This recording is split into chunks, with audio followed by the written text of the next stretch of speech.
सारिखे पूर्ण वैराग्य जाचे, वसिष्ठा परिज्ञान योगेश्वराचे, कवी वाल्मिका सारिखा मान्य ऐसा, नमस्कार माझा सद्गुरु रामदासा. श्रीराम मला वाटते अंतरी त्वा वसावे, तुझ्या दासबोधासी त्वा बोध व्हावे, अपत्या परी पाववी प्रेमग्रासा, महाराज या सद्गुरु रामदासा. जय जय रघुवीर समर्थ. श्री साधना पंचकम शंकराचार्य कृत. आधी श्लोक वाचून घेऊ आणि मग विवेचनाला सुरुवात करू. वेदो नित्यमधीयतां तदुदितं कर्मस्वनुष्ठीयतां, तेने शस्य विधीयताम् अपिचितिः कामे मतिस्त्यज्यतां, पापौघः परिधूयतां भवसुखे दोषोऽनुसन्धीयताम्, आत्मेच्छा व्यवसीयतां निजगृहात् तूर्णं विनिर्गम्यतां, सङ्गत्सत्सु विधीयतां भगवतो भक्तिर्दृढाधीयतां, शान्त्यादिपरिचीयतां दृढतरं कर्माशु सन्त्यज्यतां, सद्विद्यानुपसेव्यताम् अनुदिनं तत्पादुकासेव्यतां, ब्रह्मैकाक्षरमर्थतां श्रुतिशिरोर्वाक्यं समाकर्ण्यतां, वाक्यार्थश्च विचार्यतां श्रुतिशिरः पक्षः समाश्रियतां, दुस्तर्कात्सु विरम्यतां श्रुतिमतस्तर्कोऽनुसन्धीयतां, ब्रह्मास्मीति विभाव्यताम् अहरः गर्वः परित्यज्यतां, देहेऽहम् अतिरुज्यतां बुधजनैर्वादः समुत्सृज्यतां, क्षुद्व्याधिष्टचिकित्सताम् अनुदिनं भिक्षौषधं भुज्यतां, स्वाद्वन्नं न तु यात्यतां विधिवशात् प्राप्तेन सन्तुष्यताम्, औदासीन्याभीप्सतां जनकृपैर्नैष्ठुर्यमृत्सृज्यतां, शीतोष्णादिविषयतां न तु वृथा वाक्यं समुच्चार्यताम्, एकान्ते सुखमास्यतां परतरे चेतस्समाधीयतां, पूर्णात्मासु समीक्षतां जगदिदं तद्बाधितं दृश्यतां, प्राक्कर्म प्रविलाप्यतां चितिबलान्नाप्युत्तरे श्लेषतां, प्रारब्धं तिह भुज्यताम् अथ परौ ब्रह्मात्मना स्थीयतां. जय जय रघुवीर समर्थ. आता तिसरा श्लोक जो आहे, वाक्यार्थश्च विचार्यतां श्रुतिशिरः पक्षः समाश्रियतां, दुस्तर्कात् सुविरम्यतां श्रुतिमतस्तर्कोऽनुसन्धीयतां. याच्यातला आपण पहिला भाग पाहिला, वाक्यार्थश्च विचार्यतां म्हणजे चारी वेदांमधली वाक्य ज्याला आपण ब्रह्मवाक्य म्हणतो त्याचा अर्थ पाहिला. त्यापैकी एकाचा आपण अर्थ पाहिला. तसं पाहिलं तर तत्त्वम आणि असी हे पद असणारं तत्त्वमसी याचा अर्थ पाहिला. आणि त्याच्या शेवटी आपण म्हटलं की या महावाक्यांचा सखोल आणि सर्वांगीण असं श्रवण झालं, माणसाला मनन करता आलं, तर मग आता पुढच्या साधनेसाठी कोणती दक्षता घ्यावी ते सांगण्यासाठी म्हणतात श्रुतिशिरः पक्ष समाश्रियतां. म्हणजे मला वाटतं 18वं आहे का 17वं किंवा 18वं. श्रुतिशिरः पक्ष समाश्रियतां म्हणजे श्रुतीच्या मताचा पूर्णपणे आपण आश्रय घ्यावा. आता साधक जर जिज्ञासू आहे पण तरी तो अज्ञानी आहे, ब्रह्माच्या ज्ञानाच्या संबंधामध्ये तो अज्ञानी आहे. म्हणून ही पार्श्वभूमी आपल्या लक्षात घेतली तर शास्त्र अध्ययनामध्ये मुख्यतः 3 गोष्टी येतात. शास्त्राचं अध्ययन करणं म्हणजे मुख्य 3 गोष्टी आहे. एक तर श्रुती, मग स्मृती आणि मग पुराण, हे 3 भाग शास्त्रामध्ये येतात. शास्त्रग्रंथाचा अभ्यास म्हणजे श्रुती, स्मृती आणि पुराणांचा अभ्यास. आता याच्यामध्ये श्रुती जी आहे, श्रुती याचा अर्थ प्रत्यक्ष भगवंताचे शब्द आहेत आणि ते पूर्वीच्या ऋषीमुनींनी ते श्रवण केलेले आहेत. म्हणजे ते ऋषीमुनी जेव्हा ध्यानात होते तेव्हा भगवंतांनी त्यांच्या हृदयात प्रवेश करून आपल्याला जे सांगायचं ते त्यांच्या पुढे मांडलेलं आहे. जसं आपण रामरक्षेमध्ये म्हणतो, रामरक्षेमध्ये तसंच आहे ना. बुधकौशिक ऋषी त्यांना दृष्टांत झाला आणि त्याप्रमाणे मग त्यांनी जागृतीमध्ये आल्यानंतर ते सगळं लिहून काढलं. तसं श्रुती जी आहे ते प्रत्यक्ष भगवंताचे शब्द आहेत आणि त्या ऋषीमुनींनी ते ऐकून श्रवण करून ते त्याप्रमाणे इतरांना मग संक्रमित केलेलं आहे. म्हणजे त्यांना जे ज्ञान झालं ते ज्ञान श्रुतीमध्ये, श्रुती म्हणजे श्रवण, श्रू म्हणजे श्रवण, त्यामुळे श्रवणाचंच इथे जास्त महत्त्व आहे श्रुतीमध्ये. कारण एकानंतर एक या पिढीमध्ये ते श्रवण होतोय ते ज्ञान पुढच्या पिढीपर्यंत पोहोचलेलं आहे, त्याला म्हणायचं श्रुती. त्याच्यानंतर स्मृती. आता स्मृतीमध्ये काय की जे आपल्याला सांगितलं ते आपण आठवणीत ठेवलं, ते आपल्या मनात ठेवलं आणि मग ते उतरून काढलं. आता श्रुती आणि स्मृतीमध्ये हा फरक आहे. श्रुती भगवंताचे शब्द आहेत आणि स्मृती ते ज्याने ऐकलं, ज्याने आपल्या हृदयात ठेवलं आणि मग उतरून काढलं, त्यांनी मग ते आपल्यासाठी थोडंसं सोपं करून सांगायला सुरुवात केली. म्हणून श्रुतीमध्ये हे चारही वेद येतात. काय श्रुती म्हणजे हे चारही वेद येतात, ऋग्वेद, यजुर्वेद, सामवेद आणि अथर्ववेद. आणि त्यानंतर श्रुतीचे पुन्हा भाग आहेत. एक तर त्यांची संहिता, नंतर ब्राह्मण्य, आरण्यक आणि उपनिषद, हे चार भाग आहेत त्यामध्ये. हां, एक ब्राह्मण्य किंवा ब्राह्मण, नंतर आरण्य,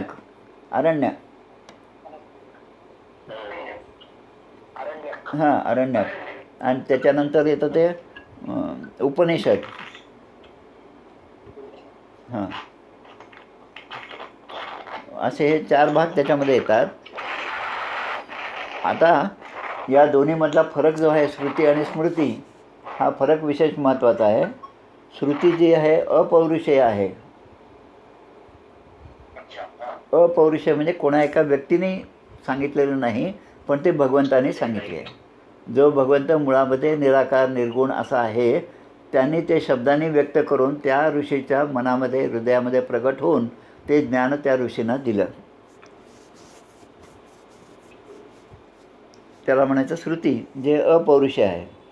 आणि स्मृती जी आहे ते पौरुषेय आहे, स्मृती.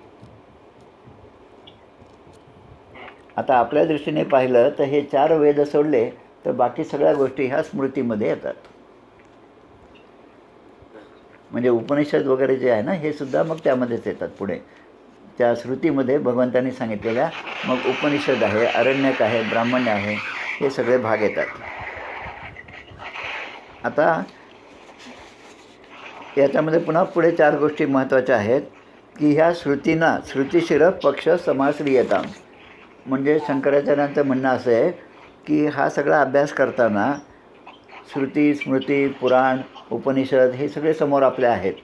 आता साधक म्हणून मी अभ्यास करायला लागलो तर मला असं दिसतं की श्रुतीमध्ये ज्या गोष्टी सांगितल्या आहेत कदाचित त्याच्याविरुद्ध स्मृतीमध्ये सुद्धा आहेत. एखाद्या उपनिषदामधलं जे तत्त्व आहे ते आणि दुसरीकडचं तत्त्व, हे दोघं कॉन्ट्रडिक्ट होतात, असं मला माझ्या अल्पज्ञानाने वाटतं. अल्पज्ञानाने असं की या सगळ्या गोष्टींपैकी जे पुस्तक माझ्या हातामध्ये आधी आलं त्याचा मी अभ्यास केला आणि मग ज्याचा आपण पहिल्यांदा आपलं श्रवण होतं किंवा अभ्यास होतो ते आपल्या मनामध्ये एक प्रकारे घट्ट बसून जाते आणि त्याच्यावर आपली निष्ठा आणि विश्वास बसतो. आता आपण दुसरं जेव्हा ग्रंथ वाचायला सुरुवात करतो तेव्हा तीच गोष्ट त्यामध्ये जरा वेगळ्या पद्धतीने सांगितलेली असते. मग असं होता होता माणसाच्या मनामध्ये एक विकल्प तयार होतो की बा मी आधी ऐकलेलं ते बरोबर आहे का, हे बरोबर आहे. म्हणजे अशी अवस्था साधकाची होती. आता अशी जर अवस्था झाली तर साधकाने एक लक्षात ठेवायचं की या सगळ्यांमध्ये सुपिरियर काय आहे तर श्रुती आहे. म्हणजे श्रुतीमधला जो सिद्धांत आहे तो ग्राह्य धरायचा. आता याचा अर्थ इतर ऋषीमुनींनी सांगितलेलं ग्राह्य नाही असं नाही, पण त्यांचं स्पष्टीकरण यांच्या स्पष्टीकरणामध्ये फरक आहे. म्हणून मला असं वाटतं की हे बरोबर आहे असं जर आपण म्हणू लागलो तर ते बरोबर होणार नाही. आणि म्हणून जे सुप्रीम कोर्टाचं डिसिजन म्हणतात तसं आपल्या शास्त्रग्रंथामध्ये श्रुती शिरोर वाक्य समाश्रियता, म्हणजे श्रुती यांनाच तुम्ही प्रमाण माना. आता हे जे प्रमाण शब्द आहे या प्रमाणाचं पुन्हा शास्त्रामध्ये वेगवेगळे गोष्टी आहेत. 5 प्रकारचे प्रमाण शास्त्राने मान्य केलेले आहे.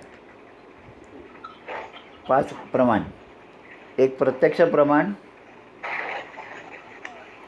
अनुमान प्रमाण, उपमान प्रमाण, प्रत्यक्ष, अनुमान उपमान, अर्थापत्ती आणि अनउपलब्धी. आता एवढ्या विस्तारामध्ये आपल्याला जायचं कारण नाही. एक थोडक्यामध्ये मग मी सांगतो, अगदी थोडक्यामध्ये त्याचा विचार आपण करूया या 5 प्रमाणांचा. आणि मग श्रुतींना का प्रमाण मानायचं हे आपल्या लक्षात येईल. आता पहिलं जे आहे प्रत्यक्ष प्रमाण. आता हे जे प्रमाण आपण दिले 5 प्रकारचे, हे प्रमाण आपल्या गौतम ऋषीने मांडलेले आहेत. न्यायसूत्रामध्ये गौतम ऋषीने हे प्रमाण मानलेले आहेत. आता प्रत्यक्ष प्रमाण म्हणजे आपल्या इंद्रियांच्या द्वारा जे आपल्याला पदार्थाचं ज्ञान होते त्याला प्रत्यक्ष प्रमाण म्हणायचं. आपल्या इंद्रियांनी होणारं जे ज्ञान आहे त्याला प्रत्यक्ष प्रमाण म्हणायचं. म्हणजे जसं समोर आग आहे, आता समोर आग आहे म्हणजे त्याची उष्णता आहे, म्हणून ते उष्णता आपल्याला भासल्याबरोबर इंद्रियांनी उष्णता भासली आणि मग ती आग आहे हे सिद्ध झालं. हे झालं प्रत्यक्ष प्रमाण. आता प्रमाण शब्दामधला प्रमा जो शब्द आहे, प्रमा याचा अर्थ यथार्थ ज्ञान. म्हणजे एखाद्या गोष्टीचं यथार्थ ज्ञान जे आहे त्याला प्रमा म्हणतात. आणि प्रमाण म्हणजे की ज्या अर्थी उष्णता लागत आहे त्या अर्थी समोर आग आहे हे ज्याचं प्रमाण झालं, हे झालं प्रत्यक्ष प्रमाण. आता ते पुस्तक जुने आहे, माझ्यासमोर असलेलं पुस्तक जुनं आहे, किंवा माझ्यासमोर नसेल तरी मी म्हणतो ते पुस्तक फार जुनं आहे, तर याच्यामध्ये प्रत्यक्ष प्रमाण नाही, कारण आपण ते पुस्तक पाहिलेलं नाही. पण त्याचं ज्ञान आपल्याला त्या पुस्तकातील शब्दांमुळे ते ज्ञान होतं. जसं आता मी वेदांत बोध त्याच्याबद्दल बोललो, आत्मबोधबद्दल बोललो. आता आपण हे प्रत्यक्ष पाहिलेलं नाही आहे, पण शब्दाने मी ते व्यक्त केल्यामुळे त्याला म्हणायचं शब्दप्रमाण. आणि जे पुस्तक जेव्हा आपल्यासमोर येते, एखादी वस्तू आपल्यासमोर येते, तेव्हा तीच गोष्ट प्रत्यक्ष प्रमाण होते. आता अजून एक आहे उपमान प्रमाण. उपमान म्हणजे जी वस्तू आपण पाहिलेली नाही, पण एखादी गोष्ट आपल्याला पाहिलेली जी असेल तर तिचा आधार घेऊन आपण न पाहिलेल्या गोष्टीबद्दलचा विचार करू शकतो. म्हणजे उदाहरणार्थ असं की एखादी वस्तू आहे त्याला आपण म्हणतो नीलगाय. आता प्रत्यक्षात आपण ही नीलगाय पाहिलेली नसते, पण जेव्हा कोणी आपल्याला सांगतं की नीलगाय ही गायीसारखीच असते, एवढं ज्ञान आपल्याला त्याबद्दलचं झालेलं आहे. आता जंगलामध्ये ते नीलगाय प्रत्यक्ष आपल्यासमोर आली, किंवा एखाद्या प्राणी संग्रहालयामध्ये नीलगाय असेल आणि तिथे नीलगाय बोर्ड लिहिला की लगेच आपल्या लक्षात येतं की अरे त्याने आपल्याला सांगितलं होतं ही नीलगाय आहे. म्हणजे आता ते उपमान प्रमाण, म्हणजे प्रत्यक्ष पाहिलेलं नव्हतं पण त्याने सांगितल्यामुळे ही गायीसारखी असते म्हणून आपलं अनुमान झालं, उपमान झालं, म्हणून त्याला म्हणतं उपमान प्रमाण. नंतर येतं अर्थापत्ती. अर्थापत्तीमध्ये काय आहे की एखाद्या माणसाबद्दल आपण सांगतो की तो माणूस दिवसा अजिबात खात नाही, दिवसा अजिबात अन्न ग्रहण करत नाही, तरी तो चांगला लठ्ठ आहे. 2 गोष्टी आहेत, तो दिवसा अजिबात खात नाही आणि तो तरी पण लठ्ठ आहे. आता याचा अर्थ काय घ्यायचा की दिवसा न खातासुद्धा तो लठ्ठ आहे. लठ्ठ आहे हे मुख्य आहे, पण दिवसा खात नाही हे सुद्धा आपल्याला जास्तीचं सांगितलेलं आहे. आता हे जेव्हा दोन्ही गोष्टी येतात तेव्हा आपण लक्षात घेतो, आपल्या मनामध्ये विचारतो की दिवसा खात नाही तर रात्री खात असेल, आहे की नाही. न खाणे आणि लठ्ठ होणे ह्या दोन्ही गोष्टी आपल्यासमोर आहेत, आणि म्हणून आपण म्हणतो की तो रात्री खात असेल असा अर्थ निघाला त्याच्यामध्ये. म्हणजे त्याला म्हणायचं अर्थापत्ती. आलं ना लक्षात. आणि शेवटचं जे आहे अनुपलब्धी प्रमाण.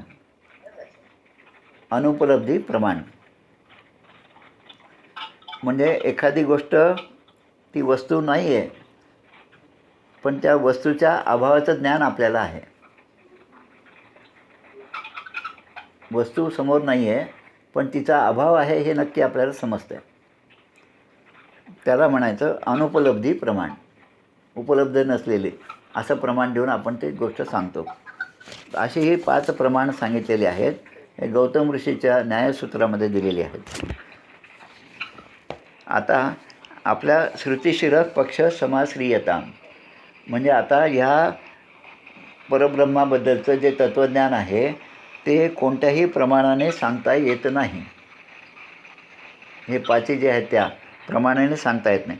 आणि म्हणून ते म्हणतात, कारण तुम्ही जर साधक म्हणून अभ्यास करू लागला या सगळ्या ग्रंथांचा, तर आपल्या मनामध्ये संभ्रम निर्माण होतो. आता ही संभ्रमावस्था जाण्यासाठी एक म्हणजे प्रत्यक्ष मुमुक्षुने काय करावं हे सांगितलं की श्रुतीचाच आश्रय घ्यावा. कोणतं खरं आहे असा जेव्हा मनामध्ये प्रश्न येतो तेव्हा श्रुतीने जे सांगितलं तेच खरं आहे.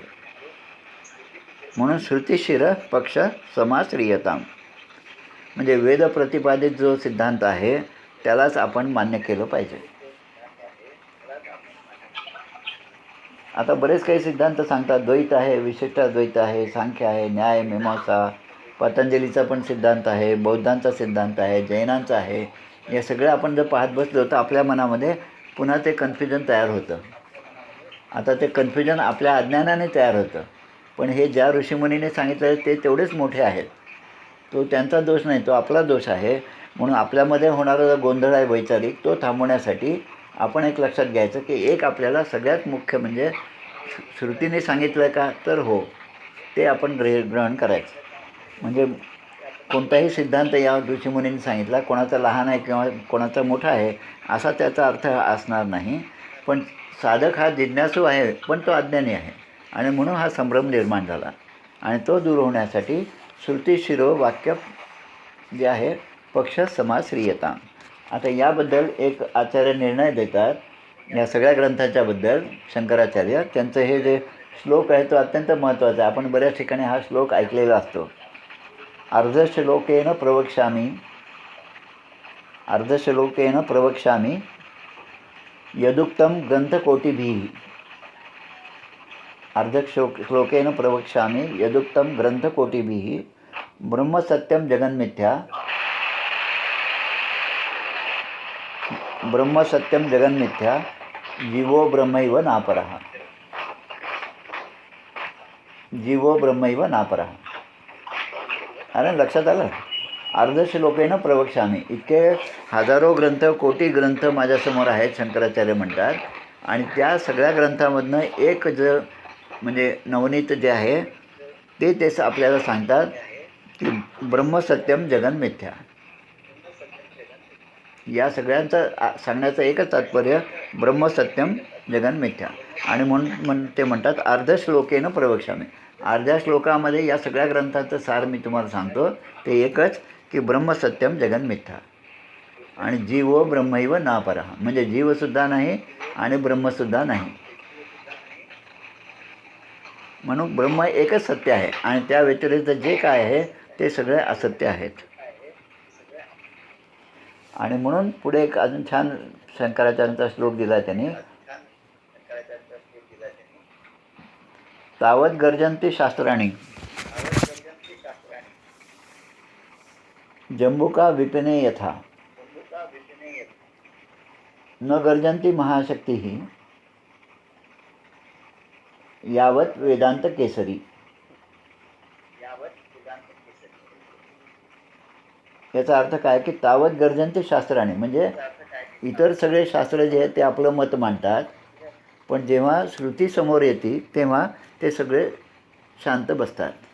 जसं जंगलामध्ये इतर कोल्हे आहे, कुत्रे आहेत, हे सगळे आपापला आवाज काढून असं सिद्ध करतात की मीच या जंगलाचा राजा आहे. म्हणजे आपापलं मत ते मांडत असतात आणि मी मोठा आहे हे सिद्ध करत असतात. पण समोर जेव्हा जंबुक म्हणजे एखादा कोल्हेकुई ही चालू असते या सगळ्यांची, पण एखादा शक्तिशाली असा वेदांत केसरी सिंह जेव्हा समोर येतो आणि तेव्हा मग ही सगळे जे गोष्टी आहेत ते आपापला आवाज बंद करतात आणि हे जे म्हणेल तेच प्रमाण मानतात. तसं या सगळ्याच ग्रंथामध्ये शेवटी वेदांतशास्त्र हेच प्रमुख आहे हे, आणि जे श्रुतीने दिलेलं आहे. म्हणून श्रुती याला जास्त प्रमाण मानायचं. असं या थोडक्यामध्ये या या पायरीचा अर्थ आहे. आता पुढे जे आहे आचार्य आपल्याला सांगतात, दुस्तर्कात सुविरम्यताम. दुस्तर्कात सुविरम्यताम म्हणजे दुस्तर्क म्हणजे एखादा विनाकारण तर्क करत बसायचं, यासाठी यामधून साधकाने निवृत्त व्हावं. म्हणजे एखाद्याला सवय असते तर्क करण्याची, म्हणजे कोणी काही आपलं मत सांगितलं की त्यावर त्याच्या विरुद्ध बोलायची सवय असते. म्हणून प्रतिपादनाचे तर्क आहे, वितर्क आहे, कुतर्क आहे. काय आवाज येतो माहीत नाही. म्हणजे हो ना, आता आपलं मन मानेल तसं स्वैरपणे कोणीही तर्क करू नये. म्हणजे माझ्या मनाला बरं वाटलं म्हणून मी तो तर्क केला आणि मी ते प्रतिपादन केलं, त्याला म्हणायचं वितर्क. आता कुतर्क म्हणजे कुतर्क कधीही करू नये. म्हणजे एखाद्याने सांगितलं की अग्नी उष्ण आहे, अग्नी उष्ण आहे, आता सगळं जग मान्य आहे, पण तरी तर्कटी लोक असतात, नाही नाही अग्नी उष्ण नसतोच. आता का नसतं तो सांगतो पुन्हा. म्हणजे नुसतं आपलं मत मांडत नाही, पण त्याचा अनुभव तो सांगतो आपल्याला. अरे लाईट चालू होता, मी त्याला हात लावला, मला अजिबात गरम नाही लागलं. आता तो म्हणतो की अग्नी उष्ण नाही. आता हे जे तुला जे ज्ञान आलं ते त्याला कारण वेगळं आहे, पण मुळामध्ये अग्नी हा उष्णच आहे. कारण अग्नी जर उष्ण नसता, अग्नी उष्ण आहे म्हणूनच त्या फ्रीजमध्ये सुद्धा थंड होतं आणि हीटरमध्ये उष्णता येते. आता हे कार्य जे आहेत ते त्यांची वेगवेगळी कार्य आहेत, पण मुळामध्ये अग्नी उष्णच आहे. म्हणून असा जर कोणी तर्क मांडला तर त्याच्या विरुद्ध जाऊन तुम्ही त्या ठिकाणी कुतर्क जर असेल, दुस्तर्कात सुविरम्यता म्हणजे आपल्या मनाने आपल्या विचाराने त्या गोष्टींमध्ये रममाण होऊन त्यांचा तर्क खोडून काढण्याचा प्रयत्न करू नका. साधकाने हे करू नये. आणि म्हणून आपल्याला आपल्या श्रीधर स्वामींचं जे वाङ्मय आहे, त्यांचं चरित्र म्हणा, त्यांनी लिहिलेल्या पुस्तकांमध्ये एक आपल्या गोष्टी लक्षात आली असेल की श्रीधर स्वामी केव्हाही श्रुतीबद्दल बोलताना श्रुती माऊली असा शब्द वापरतात. श्रुती माऊली, श्रुती माता. तर ही श्रुती जी आहे, ह्या श्रुती ज्या आहेत त्या खरोखरच आपल्या माता आहेत. आणि मग त्यामुळे ती आई असल्यामुळे ते श्रुती आपल्यासाठी पूज्य आणि आदरणीय आहे. आणि म्हणून श्रुतिमताला जास्त महत्त्व दिलेलं आहे सगळ्या शास्त्रांमध्ये. आणि मग ही श्रुतिमाता आता मला उपदेश करणार आहे आणि त्यामुळे माझं पूर्ण जीवनच बदलून जाणार आहे, अशा आशयाने श्रुतींचा अभ्यास आपण करावा. आता हे जे म्हटलं आपण अपौरुषेय श्रुती आणि स्मृती, तर याच्यामधलं एक उदाहरण असं आहे की जे दोन्ही ठिकाणी आहे, ते श्रुतीसुद्धा आहे आणि स्मृतीसुद्धा आहे. म्हणजे हे फार चांगलं उदाहरण आहे. मी पण पहिल्यांदाच वाचलं ही गोष्ट. जसं श्री भगवानुवाच म्हणजे भगवंताचं हे वचन भगवंत असं म्हणाले, असं गीतेमध्ये बऱ्याच ठिकाणी येतं ना, भागवतात आहे, प्रत्येक ग्रंथामध्ये येतं. आता यामध्ये भगवंताने जेव्हा सांगितलं तेव्हा भगवंताचे जे शब्द असल्यामुळे ती श्रुती आहे ना. आता ती श्रुती म्हणजे कोणत्या काळात त्यांनी सांगितलं माहीत नाही आपल्याला, किती काळ पुढे गेला हे माहीत नाही, पण तरी ते आज आपल्यासमोर एखाद्या पुस्तकाच्या रूपाने आहेत. तर तो भगवंत सांगत आहे हा विषयाला, तर ते श्रुती आहे. पण पुढे त्याचा अंतर्भाव महाभारतामध्ये झाला. महाभारत एक मोठा ग्रंथ आहे, त्याच्यामध्ये जे अध्याय आहेत त्याच्यामधले 18 अध्याय हे गीतेचे आहेत. त्यामुळे महाभारताची रचना ज्याने केली म्हणजे भगवान वेदव्यास. मग वेदव्यासाने सांगितलेल्या महाभारतामध्ये या गोष्टी आहेत. मग आता त्याला पौरुषेय म्हणायचं का अपौरुषेय म्हणायचं, हा प्रश्न येतो. आणि म्हणून भगवद्गीता ही अपौरुषेय आहे आणि पौरुषेयसुद्धा आहे. शेवटी अशा ठिकाणी माणसाची निष्ठा आणि विश्वास याच गोष्टीला जास्त महत्त्व आहे. म्हणजे हा विनाकारण जो वाद आहे ना, तो वाद करण्याची आवश्यकता नाही. एक साधक म्हणून, एक साधना म्हणून मी त्या ग्रंथाकडे पाहिलं पाहिजे. म्हणजे माझी वैयक्तिक कल्पना, माझे विचार काय आहेत, माझं मत काय आहे, याला तत्त्व म्हणत नाही. आणि बहुतेक जे लेखक असतात ते लेखक त्यांच्या दृष्टीने खूप बुद्धिमान असतात ते, पण शास्त्राच्या दृष्टीने अल्पबुद्धी असतात. आणि म्हणून ते सांगतात की मी जे म्हणतो तेच हा वेदांचा प्रतिपाद्य विषय आहे. आता वेदांचा प्रतिपाद्य विषय सांगणारे जे लेखक आहेत ते जर त्या प्रवचनाचं व्याख्यानाचं मानधन घेत असतील तर त्यांचं जे म्हणणं आहे ते त्यांच्या स्वतःचं वैयक्तिक म्हणणं आहे, ते श्रुतींचं म्हणणं नाही. हे आपल्या लक्षात आलं पाहिजे. म्हणजे त्यांच्या म्हणण्याला आपण कितपत जोर द्यावा, कितपत ते ग्राह्य धरावं, हे आपण ठरवलं पाहिजे आपल्या विवेकबुद्धीने. आणि म्हणून अशा ठिकाणी श्रुती हेच प्रामाण्य आहे हे लक्षात घ्यावं. म्हणून श्रुती माता मला उपदेश करीत आहे असा विचार करून माणसाने पुढे जावं. त्यासाठी आपले महात्मा गांधींचं एक वाक्य आहे. महात्मा गांधी एका ठिकाणी म्हणतात, we don't read the books, we don't read the books, we read our thoughts in the books. आपण पुस्तक वाचत नाही, पण आपल्या मनातले विचार आपण त्या पुस्तकातून वाचत असतो. एक तरी ओवी अनुभवावी असं संतांनी सांगितलं. आणि संतांच्या सांगण्याप्रमाणे मग मी वाचायला सुरुवात केली आणि दासबोध वाचला. आता मूर्ख लक्षण, पडत मूर्ख लक्षण, कुविद्या हे सगळं वाचल्यावर असं वाटलं की माझ्या मनातलेच विचार त्याच्यामध्ये आहेत. किंबहुना माझ्याकडे पाहूनच ते लिहिलं का काय. म्हणून लेखकाच्या दृष्टीतून त्यांना काय समजावून सांगायचं हे आपण मनात घेतलं पाहिजे. म्हणजे त्यांना काय व्यक्त करायचं या सगळ्या ग्रंथामधून ते आपल्याला समजलं पाहिजे. आणि ते जर आपल्याला समजायचं असेल तर त्या लेखकांना आपण म्हणजे सगळ्या प्रकारे त्यांना शरण जाणं हे अत्यंत महत्त्वाचं आहे. जसं आपण पाहतो गीतेमध्ये, पहिल्या अध्यायामध्ये गीतेमध्ये अर्जुनाची जी स्थिती आहे, प्रत्यक्ष क्षत्रिय आहे पण युद्ध न करण्याची भाषा देत आहे. आणि म्हणून भगवंत अर्जुनाला म्हणतात की तू पहिल्यांदा अविवेकी आहेस, तू स्वतःला फार विद्वान समजतोस असं अर्जुनाला भगवंत म्हणतात. कारण तू स्वतःचा तर्क घेऊन या ठिकाणी सांगत आहेस की युद्ध करण्यापेक्षा ब्राह्मणासारखी भिक्षा मागणं मी पत्करेन, एवढा नरसंहार करण्यापेक्षा हे राज्य मला नाही मिळालं तरी चालेल. म्हणजे हे तुझे विचार आहेत आणि तू आपला सिद्धांत सिद्ध करण्यासाठी इतर गोष्टींचा प्रमाण म्हणून मानत आहेस. पण तेव्हा भगवंत त्याला म्हणतात की हे बरोबर नाही तुझं, आणि मला सगळंच माहीत असल्यामुळे मी तुला या व्यथा कल्पनेमधून तुला बाहेर काढत आहे. आणि म्हणून तू तुझ्या विचारातून तू बाहेर आलाच पाहिजेस. आणि मग एकाग्र मनाने गुरुमुखातून आपण त्यांचं जे वाक्य आहे त्याचं श्रवण केलं पाहिजे. आणि मग अर्जुनाने शेवटी म्हटलं 18व्या अध्यायामध्ये, नष्टो मोह स्मृती लब्ध्वा. सगळं 18 अध्याय सांगितल्यावर आणि करिष्ये वचनम तव, म्हणजे ही पूर्ण शरणागती अर्जुनाची झाली. आणि तेव्हा अर्जुन तो युद्धाला प्रवृत्त झाला. आणि म्हणून गुरुमुखात, म्हणजे गुरु म्हणजे त्या ठिकाणी श्रीकृष्ण भगवंत प्रत्यक्ष त्याने दिलेलं जे ज्ञान होतं ते अर्जुनाने आपल्या म्हणजे प्रत्यक्ष उतरवलं आपल्या जीवनामध्ये. आणि म्हणून अशा प्रकारचा हा एक भाग, ही एक पायरी आपली पूर्ण झाली या ठिकाणी. आता मला वाटतं आपण थांबूया. आता पुढचा जो विचार आहे तो म्हणजे श्रुतिमतच तर्कवून संधीयता. हा भाग जो आहे हा आपण उद्या घेऊ आपण, बरोबर आहे ना. दुष्तर्क म्हणजे वाईट प्रकारचा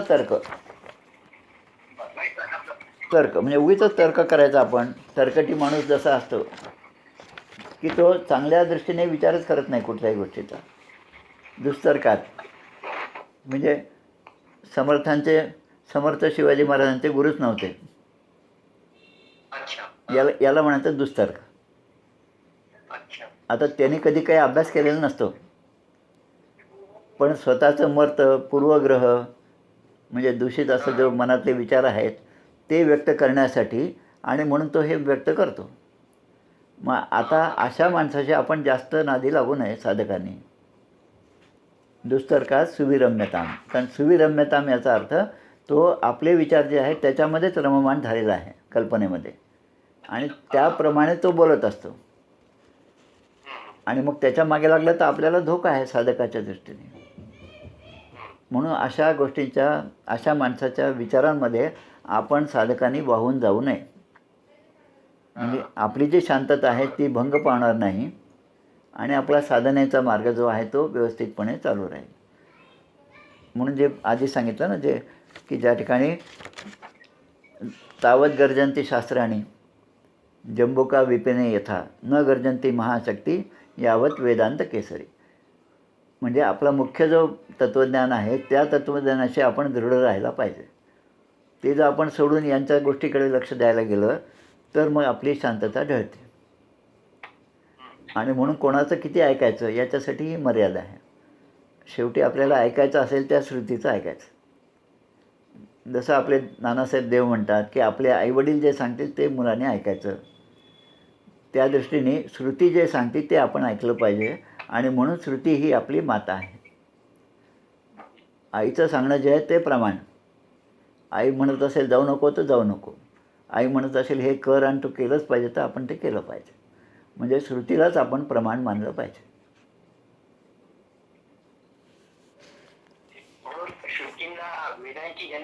वेद, हां, श्रुती वेदांची जननी आहे. बरोबर आहे. हो ना, अगदी. कारण चारी वेद हे श्रुतीपासूनच निर्माण झाले. श्रुती म्हणजे भगवंताचे शब्द आहेत. हो, मनुस्मृती हे पौरुषेय आहे. हां, कारण स्वतः म्हणून ती तयार केलेली आहे.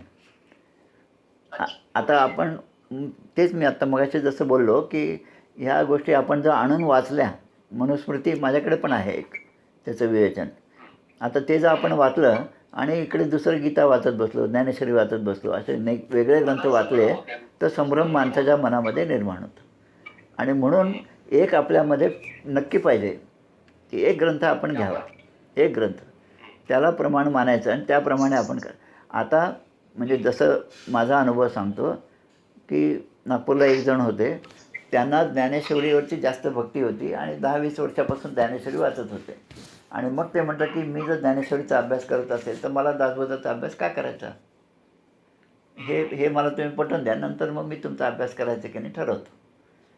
आता त्यांना आमच्या त्या काळच्या अल्पबुद्धीने जसं होईल तसं मी पटवून दिलं. आणि मग नंतर माझ्या लक्षात आलं की ते ग्रस्त नंतर मग पुन्हा पदामध्ये आले. त्यांना मी एक आर्ग्युमेंट असं दिलं होतं की तुमचं ज्ञानेश्वरीचं ज्ञान आहे ते तुम्हाला 15 लोकांपर्यंत पोहोचवण्यासाठी ही योजना आहे, पत्रद्वारा दासबोध अभ्यास. म्हणजे तुमचा ज्ञानेश्वरीचा अभ्यास तुम्ही 15 जणांपर्यंत पोहोचवा. आणि ते करायचं असेल तर हा एक तुम्हाला माध्यम आहे दासबोधाचा अभ्यास. आता त्यांना ते पटलं आणि ते इकडे समीक्षक पण झाले, इतरांना ज्ञानेश्वरी उद्या सांगायला लागले.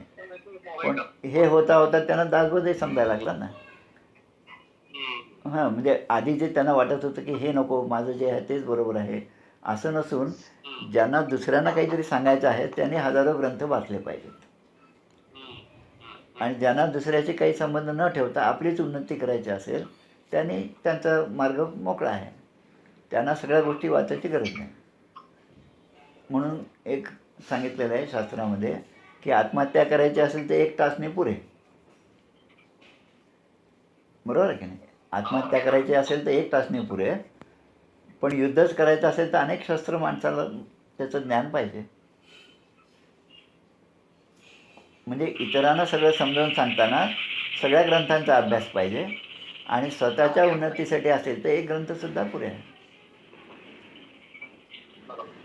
असा अर्थ येतो त्याच्यामध्ये. दुस्तर्कात सुविरम्यता. म्हणजे विनाकारण असे जे तर्क आहेत, तर्कटी लोक आहेत, त्यांच्या मागे आपण लागू नये. त्यांना ते बाजूला टाकावं, जास्त विचार करू नये त्यांचा. कारण त्यांचा विचार केला की आपला मूळ विचार जो आहे तो निघून जातो. म्हणजे मग आपण पण त्याच्याबरोबर भरकटण्याचा संभव आहे. आता श्रुतीमतच तर्कोन संधी येता. इथून आता उद्या पाहू आपण. हां, ठीक आहे, ठीक आहे. रघुवीर समर्थ. समर्थ.